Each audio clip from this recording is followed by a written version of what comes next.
안녕하세요. 서울경매학원입니다. 오늘은 전세권 관련해서 물건이 하나 있어서 소개해 볼까 합니다. 자, 물건 좀 보겠습니다. 자, 2024 타경 117694번이요. 강남구 청담동에 위치하고 있는 헤스티아 4층. 자, 1차 감정가 28억 7,300여만 원에서 시작해서 한 번 유찰됐습니다. 역시 다르긴 다르네요. 네. 강남에 있는 빌라랑 강북에 있는 빌라랑 금액대가 동그라미가 하나 더 있는 것 같아요. 네. 자, 2차 한번 유찰됐고요. 22억 9,890만 4천 원에서 6월 17일 날 지금 입찰 예정이 있습니다. 요즘 흐름이 지금 어제 대선이 끝났고 어떤 불확실성이 없어지다 보니까 현재 지금 영상 찍고 있는 날짜가 6월 4일인데 오늘 날짜에 관심 있게 봤던 물건들이 꽤 많이들 들어와서 꽤 높은 가격에 낙찰이 되고 있더라고요. 이 물건도 조금 관심을 가져야 됩니다. 왜 그러는지는 좀 후에 알려드리겠습니다. 자, 이 물건 한번 그러면 보겠습니다. 어떤 게 있는지. 자, 먼저 물건 좀 봅니다. 4층 중에 4층이고요. 사용승인은 2012년 11월 26일 날 사용승인 받았고 평수는 좀 크네요. 네. 전용이 35.63이고 그 다음에 57평형 이래가지고 보니까 이 물건이 자 뭐라고 되어 있냐면 구조에 포함 401호 내 내부 계단과 연결된 복층 구조로 되어 있다. 그러니까 4층인데 4층 위에 또 복층이 있다는 거네요. 제가 지금 복층을 현재 2개 가지고 있어서 잘 압니다. 네. 물이 많이 새가지고 잘 알고 있는데 여기는 물이 안 새겠죠? 청담동이니까. 자, 청담동이니까. 자, 이거 이제 토지 연계 확인을 좀 보겠습니다. 기본적으로 봐야 됩니다. 2종 일반 주거지역이고요. 대공방어 협조구역이다. 뭐 특별한 건 없습니다. 여기 하나 있네요. 특별한 거. 토지거래 계약에 관한 허가구역이다. 2025년 3월 24일 가로해가지고 건축물의 용도는 뭘로 한정한다? 아파트. 그럼 이 물건은 빌라니까 토지거래 허가구역에도 매매로 살 때 허가를 받아요, 안 받아요? 안 받는다는 거죠. 그러면 여기는 아파트가 아니니까요. 하지만 뭐 만약에 아파트여도 지금 우리가 받는 건 입찰하는 건 경매니까 상관은 없습니다. 상관은. 그리고 이건 낙찰 받고 매매할 때도 큰 제약은 없겠네요. 이 정도는 한번 보고 가야 됩니다. 자, 그리고 임차인이 있습니다. 임차인 서현진. 전입일자 2020년 5월 4일, 확정일자가 20년 4월 29일. 그 다음에 배당 요구는 했어요, 안 했어요? 했습니다. 했습니다. 2024년 11월 27일. 보증금이 얼마예요? 26억 2,500만 원. 2억 6천 아니고요. 네. 26억 2,500만 원입니다. 자, 여기서 이제 봐야 될 게 우리 대리님 잘 아실 것 같은데요? 저분 임차인 임차인. 서현진 아시는 분 아니에요? 설마 연예인인가요? 네, 연예인입니다. 그 여성분? 연예인. 네. 우리 제가 즐겨봤던 그 낭만 닥터에서 김사부에서 나왔던 의사. 서현진 씨. 네, 그분입니다, 그분. 오혜영인가? 맞죠? 그 영화. 또 오해영. 네, 뭐 그런가요? 거기 주인공. 네, 그분. 저는 익숙한 이름인데 연예인일 거라고 생각 못했어요. 그래요? 네, 그분입니다, 그분. 그렇군요. 그분이 누구로 돼 있어요? 임차인. 임차인으로. 얼마에 살고 있어요? 26억 2,500만 26억 2,500만 원. 돈 많이 버시나 보다. 그랬겠죠. 많이 벌었겠죠.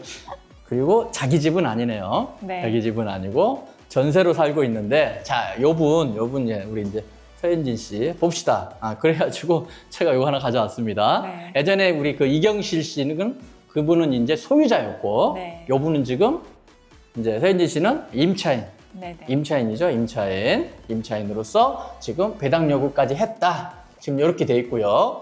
그리고 여기 쭉 써져 있는데 요건 일단 넘어갑니다. 넘어가고, 자, 여기 보시면 자, 이제 권리관계를 좀 보겠습니다. 전세권이 돼 있습니다. 2020년 4월 29일 날 전세권은 설정되어 있는데 여기 누가 있어요? 서현진 씨가 또 했네요. 네. 얼마로? 25억으로. 그럼 아까 그렇게 글이 많이 써져 있는 게 얼마였습니까? 잠깐 앞에 다시. 얼마?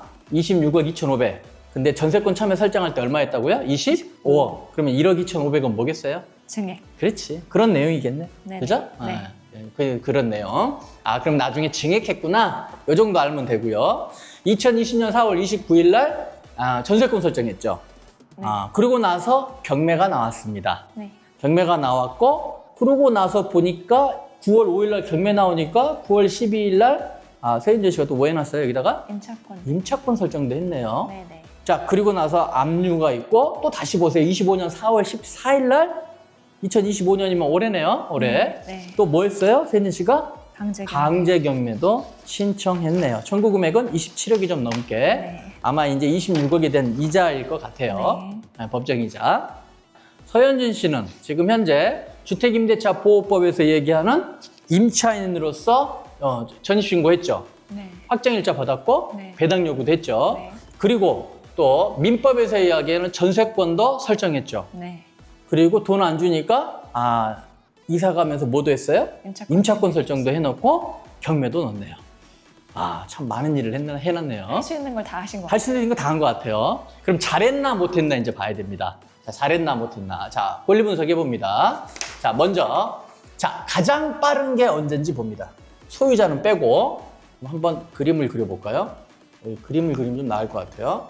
자, 제가 항상 잘 그리는 거 이렇게 해서 자, 소유자는 빼고요. 가장 빠른 게 날짜별로 보는 겁니다. 자, 전세권은 언제 됐어요? 4월 29일, 전입일자는 언제? 5월 4일. 그럼 누가 빠른 거예요? 전세권이. 전세권이 빠른 거죠. 자, 전세권. 그죠? 전세권. 자, 이분이 서현진 씨. 그러면 이게 이제 우리가 이제 요 내용에 임대차를 하는 내용이 이제 스토리를 좀 볼 수 있습니다. 자, 그 다음에 뭘 했어요? 서현진 씨가? 그다음에 전입. 전입했죠. 그러면 여기에 임차인으로서 들어오고 전입일자가 20년 5월 4일, 그 다음에 확정일자가 20년 4월 29일, 그 다음에 배당 요구를 확정일자, 배당 요구는 그냥 동그라미 했고요. 전세권은 20년 4월 29일이고, 그 다음 경매가 나온 거죠? 강제 경매. 그죠? 강제 경매. 여기 네. 지금 24년 9월 5일. 그리고 다 써봅시다. 그 다음에 뭐가 들어왔어요? 임차권 등기가 됐네요. 24년 9월 12일. 여기가 임차권. 그 다음에 압류가 들어왔고 또 경매가 나온 거죠.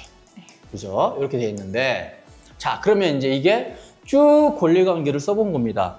그러면 가장 빠른 게 지금 뭐예요? 전세권. 전세권이죠.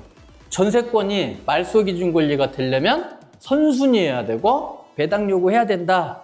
얘기했잖아요. 네. 자, 요분은 경매를 신청했기 때문에 전세권으로 배당 요구를 한 겁니다. 네. 별로만 얘기하면. 그러면 말소기준 권리는 뭐예요? 전세권. 전세권이죠. 네. 그러면 말소기준 권리가 전세권이면 이렇게 되겠네요. 네. 자, 이분 얼마 받아야 된다고요? 아까 26억? 2,500. 잘 보세요. 여기에 25억이 있죠. 네. 그리고 이분 여기에서 26억 2,500이 있는 거잖아요. 네.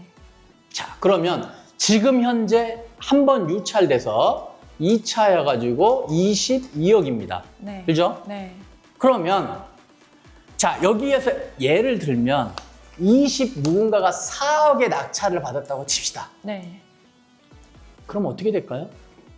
음. 말소기준 권리가 네. 뭐예요? 전세권. 전세권으로서 싹 소멸됐죠. 네. 그럼 이분이 24억을 냈죠. 네. 추가적으로 낼 돈이 있어요, 없어요? 없나요? 없죠. 없어요? 말소기준 권리 소멸됐으니까. 음. 없는데. 자, 네. 그러면 다시 여기 서현진 씨 입장에서 봅니다. 네. 이분 얼마 받아야 돼요? 26억 2천. 26억 2,500을 받아야 되는데 네네. 24억만 받고 네. 끝난다고? 그럼 뭐가 문제일까? 지금 뭐가 문제인 것 같아요? 저 앞에 있는 전세권? 그죠? 이게 누구 건데? 서현진. 소현진 건데. 네. 그럼 만약에 이 두 개가 이렇게 바뀌어 있었으면 어땠을까요? 그러면 받아갈 수 있어요. 그럼 받아갈 수 있지, 인수죠. 네. 네. 그러면 잘 보세요. 전세권을 안 했으면은 어떻게 돼요? 설정을 안 했으면. 안 했으면은 가장 선순위겠죠? 그렇죠. 그러니까 또 낙찰자 인수니까 서현진 씨는 손해 볼 일이 있어요, 없어요? 없어요. 없죠. 네. 그럼 이제 결론이네요. 전세권이 임차인보다 뒤에 있든가 네. 또는 아예 없든가. 근데 이건 공교롭게도 전세권이 앞에 있어요. 앞에 있죠. 근데 이 전세권이 누구 거예요? 서현진. 서현진 거죠. 네. 그러면 이분이 전세권을 한 이유는 뭐예요? 전입을 늦게 해야 돼서. 전입을 늦게 해야 돼서? 뭐 그럴 수도 있겠고 네. 어떤 뭐 권리관계에서 네. 뭐 여러 가지가 있지만 최종적인 목적은 서현진 씨는 손해 보려고 한 거예요? 아니면은 이 돈을 다 받기 위해서 하는 거예요? 결론은 이게 받으려고. 다 받으려고 네네. 자기의 어떤 권리를 강화한 거죠. 네, 맞아요. 그죠? 네. 근데 강화를 해놨는데 결론적으로 경매가 나와서 진행을 해보니까 네. 강화된 거예요? 지금 이게 어떻게 된 거예요? 보호를 받는 거예요? 못 받는 거야? 못 받아요. 못 받는 경우가 생기네요? 네. 지금 누가 누구의 발목을 잡은 거예요, 지금? 본인 스스로. 본인 스스로. 이게 말이 됩니까? 이제 이런 일이 벌어지는 거죠. 나는 내 권리를 강화하기 위해서 전세권까지 설정했음에도 불구하고 네. 이 전세권이 빠르다는 이유 하나만으로 말소 기준 권리가 돼서 소멸이래요. 네. 그럼 억울할까? 안 억울할까? 억울하죠. 억울하죠. 네. 자, 우리 입장에서, 입찰자 입장에서 봅시다. 입찰자 입장에서는 봤을 때 만약에 이런 물건이면 입찰을 해도 상관이 있겠어요? 없겠어요? 상관없죠. 상관없죠. 네. 만약에 더 떨어지면. 땡큐죠. 예. 그럼 내가 18억에 받았다. 그럼 얘는 18억 받고 나가야 되잖아요. 네. 그럼 반대로 얘기하면 임차인은 8억을 손해보는 거고. 네, 네. 그죠? 네. 이제 이런 일이 벌어지잖아요. 네. 그래서 임차인이 소송 갔습니다. 아. 판사님한테 물어보자. 네. 이건 말이 안 된다는 거죠. 왜? 네. 아니, 전세권을 안 한 사람은 인정해주고 네. 전액 낙찰자 인수고 네. 나는 내 권리를 강화하기 위해서 전세권까지 했음에도 불구하고 전세권도 내가 먼저 하라고 한 거 아니야. 법무사가 잘못한 거야. 예를 들면 늦게 했어야 되는데 내가 전입한 다음에 했어야 되는데 어차피 다 내 거잖아요. 둘 다. 근데 이 사람이 너무 부지런해가지고 전세권을 빨리 한 거야. 네. 나는 전입을 좀 늦게 한 거고 네. 좀 기다리라 했더니 먼저 한 거죠. 뭐 그런 것 때문에 내가 돈을 손해보고 쫓겨난다는 게 너무 억울하다 이거죠. 네. 그래서 소송 갔습니다. 네. 대법원 판결입니다. 방금 얘기한 것처럼 임차인이 자기의 채권, 즉 자기의 보증금을 확보하기 위한 권리로서 전세권을 설정을 했는데 그 전세권 때문에 내가 돈을 손해보고 경매가 나왔을 때 손해본다는 건 부당한다는 거죠. 네. 그래서 결론은 전세권이 같을 때입니다. 네. 임차인이랑 같을 때. 전세권이 앞에 있든 뒤에 있든 상관없이 무조건 낙찰자가 인수해라. 이게 대법원 판례. 그럼 결론만 얘기하면 이 물건은 얼마짜리예요? 최소한 26억 2천. 26억 2,500만 원짜리가 되겠죠. 그렇죠. 그렇죠. 즉 무슨 말이냐? 지금 입찰하면 이거 싸다고 들어가면 돼요? 안 돼요? 안 돼요. 안 되죠. 최저 얼마짜리라고요? 26억 2천. 26억 2,500만 원짜리니까 네. 그 이상이 된다면 모를까? 네. 요게 또 이게 있습니다. 또 공부를 하다 보면 어정쩡하게도 하다 보면 이런 거에 또 꽂히거든 사람이. 야 이거 인수 안 하는데? 또 그러니까 좀 싸게 들어가면 되겠다. 싹 들어가. 그때 나중에 알아보니까 이제 18억에 받았다고 좋아했더니 8억 인수하래. 그럼 또 어떻게 되겠어요? 보증금? 날리는 거죠. 날리는 거죠. 조심해야 되겠죠? 네.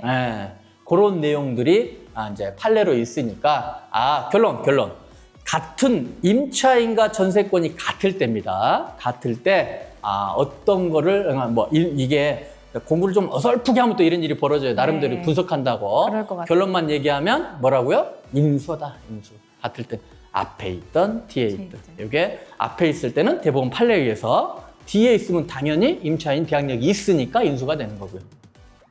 됐죠? 네. 예. 딱 하나만 더 봅니다. 그럼 여기서 배당 요구를 했는데, 배당 요구를 했어요. 그래서 네. 배당 요구를 했는데, 이제 이럴 수 있겠죠. 지금 이분은 임차권 등기를 했잖아요. 네네네. 그럼 여기에서 거주를 한다는 걸까, 안 한다는 걸까? 보통 안 하죠. 보통 안 하죠. 네. 그러면 돈은 지금 받았어요, 못 받았어요? 못 받았어요. 못 받았죠. 네. 못 받았는데 여기서 지금 서현진 씨가 거주도 안 하고 있죠. 네. 그럼 돈이 그대로 묶여 있겠네. 그죠? 음. 그런 일이 있겠죠. 만약에 또 이럴 수도 있어요. 서현진 씨가 만약에 지금 배당 요구를만 하고 이럴 수 있어요. 내가 이 집이 복층인데 뭐 경매는 나왔지만 계속 거주하고 싶은 마음이 생긴 거예요. 그럴 수 있겠죠. 네. 그러면 경매를 신청해서 경매를 신청할 게 아니라 만약에 경매를 신청을 안 했으면 네. 경매를 신청을 안 했으면 요 소현진 씨는 1순위가 되는 거죠. 네. 배당에서. 네. 그죠? 네. 네. 배당에서 1순위가 되는 거니까 그러면 여기 있는 지금 경매 있는 사람은 여기 한울건설이거든요. 네. 네. 그럼 한울건설이 지금 후순위죠. 네. 강제 경매를 넣은 거니까. 네. 네. 그러면 지금 현재 최저가가 얼마라고요? 22억이에요. 네. 그러면 서현진은 얼마를 받아야 돼요? 26억을 받아야 되니까 이 사람 만약에 서현진 씨가 경매 신청을 안 하고 가만히 있었으면 어떤 일이 벌어지겠어요? 자, 경매는 왜 신청하는 거예요? 돈 받아야 돼. 돈 받으려고 신청하는 거죠. 근데 이 돈 받을 사람이 이 한울건설이 후순위죠. 네. 근데 앞에 있는 사람이 얼마를 받아간다고요? 26. 26억. 근데 줄 돈은 얼마밖에 없어요. 22요. 그러면 여기 있는 한울건설은 돈 받을 게 있어요, 없어요? 없죠. 네. 그러면 우리 법원은 여기 한울건설한테 물어봐요. 야, 앞에 있는 사람이 26억 2,500을 받아야 되는데 지금 최저가가 22억이다. 네가 26억 2,500 이상으로 살래? 이렇게 물어봐요. 이런 거를 매수 청구라 그래요. 왜냐하면 금액이 남아야 안 남아요. 이 사람이 경매를 넣는 목적은 돈을 받으려고 넣은 건데 네. 앞에 있는 사람이 돈을 다 받아가는 거예요. 네. 배당으로. 네. 그럼 한 푼도 안 남죠. 네. 그러면 경매는 취소돼요. 그러니까 취소하기 전에 한번 물어보는 거야, 얘한테. 네가 26억 2,500만 원보다 더 비싸게 살래? 이렇게 물어봐요. 그럼 얘가 예를 들면 나 27억에 살게요. 왜? 한 시세가 30억 가거든. 네. 뭐 예를 들면 네. 그래서 얘가 매수 신청 오케이 내가 27억에 사겠습니다 라고 의사표시를 하면 네. 경매는 진행됩니다. 그러면 그 대신에 얘는 최저가의 보증금 2억 2천만 원을 내야 돼요. 네. 그럼 여기에 매각물건 명세서에 써집니다. 여기 경매를 신청한 채권자가 27억 원의 매수 신청함 이렇게. 무슨 얘기냐? 그러면 입찰하는 사람은 최소 얼마 이상 써야 되겠어요? 27억 이상 써야 되겠죠. 아무도 안 들어왔네? 그럼 27억 얘가 낙찰 받아요. 낙찰 받고 잔금 내면 얘가 26억 받아가고 나머지 돈 얘가 받아가니까 경매는 진행이 되겠죠. 네. 자, 근데 나 안 사. 왜 지금 뭐 20억도 안 해. 시세를 알아보니까 그럼 얘가 매수 신청 하겠어요, 안 하겠어요? 안 하죠. 안 하죠. 네. 그럼 경매는 취소됩니다. 기각된다고. 없어져요. 무슨 얘기를 하고 싶은 거냐면 요 서현진 씨 입장에서 봤을 때 네. 내가 이 집에서 계속 살고 싶어요. 네. 뭐 불편한 건 없어. 근데 지금 단지 경매가 나온 게 좀 꺼림직해요. 네. 꺼림직하면 근데 계속 살고 싶으면 굳이 경매를 안 넣으면 네. 이 물건은 어떻게 된다? 취소됩니다. 취소되는 거지. 그리고 살 수 있는 거죠. 네네네. 근데 지금 이제 경매까지 넣었잖아요. 네. 또 모르겠어요. 임차권까지 했기 때문에 나갔을 수도 있는데 그러면 이제 왜 그러냐면 돈이 묶여 있잖아요. 계속 비어 있고. 네. 물론 돈을 많이 벌었으니까 뭐 또 다른 데 또 집으로 뭐 가도 상관은 없겠지만 만약에 그렇지 않다 그러면 그런 방법도 좀 있었다. 이제 입장은 모르니까 네. 경매가 나왔으니까 그냥 나갔을 수도 있고 뭐 그럴 수 있는데 그런 어떤 포지션을 취할 수 있고 우리 입장에서는 그럼 이제 서현진 씨가 임차권 등기를 해놓고 나갔는데 있을 것 같아요? 이사 갔을 것 같아요? 저는 이사 나갔을 거예요. 이사 나갔을 것 같아요? 네. 또 있을 수도 있잖아. 또 연예인이다 보니까 하는 그- 대로 가지 않았을까 그럴까? 싶어요. 네. 너무 오픈돼서. 그럼 낙찰 받으면 이 집은 비어 있겠네요? 또 그렇겠죠. 그죠? 네. 그럼 낙찰 받는다고 전화 통화는 할 수 있겠네. 아, 키 받아야 되잖아. 네네. 이사비 달라고는 안 하겠죠? 돈 받아 나가는 거는. 그렇죠? 네. 그래서 이제 뭐 낙찰 받았으니까 명도하게 이 사람 명도항에서 받아야 되거든요. 네네네. 그죠? 물론 이제 본인이 오진 않겠죠. 그렇죠. 변호사 통해서 올 것 같은데 그래도 그래서 자, 요 물건 한번 그렇게 해가지고 지금 전세권 관련해가지고 판례 하나 보려고 물건 하나 소개했습니다. 이렇게 해서 서현진 씨가 나온 경매 물건 전세권 관련해서 물건 하나 소개했습니다. 감사합니다.